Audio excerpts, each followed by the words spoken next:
ইউটিউবে চ্যানেল খুলে টাকা আয়ের স্বপ্ন দেখছেন? তাহলে আপনার জন্য আছে বিশাল এক দুঃসংবাদ।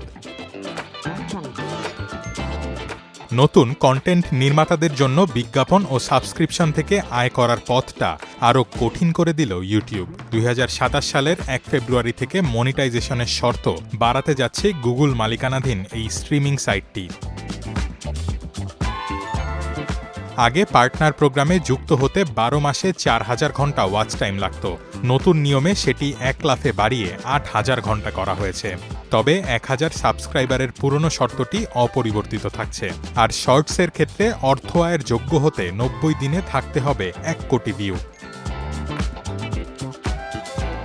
নতুন এই নিয়ম শুধু তাদের জন্যই প্রযোজ্য যারা নতুন করে ইউটিউব থেকে রাজস্ব পেতে চান। পার্টনার প্রোগ্রামে আগে থেকেই থাকা চ্যানেলগুলোর ওপর এর কোনো প্রভাব পড়বে না।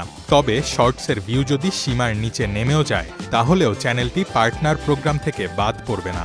দীর্ঘ ভিডিও থেকে আয় চলতেই থাকবে।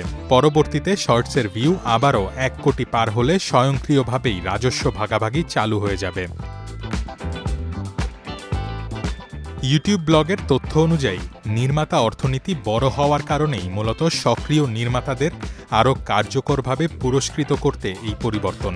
বিজ্ঞাপনের বাইরেও ইউটিউব শপিং বোনাস, ব্র্যান্ড চুক্তির প্রণোদনা এবং নতুন ট্রেন্ড শুরু করা নির্মাতাদের জন্য বাড়তি আয়ের সুযোগ তৈরি করছে প্ল্যাটফর্মটি, যার বিস্তারিত পরে জানানো হবে।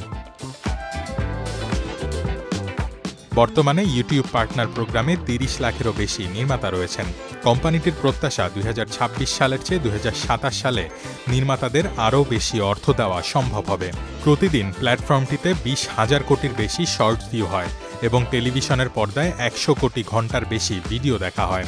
বিশাল এই বাজারে আয়ের নতুন শর্ত নতুনদের জন্য কতটা চ্যালেঞ্জের হবে সেটাই এখন দেখার বিষয়। রোহান আদনান, প্রথম আলো।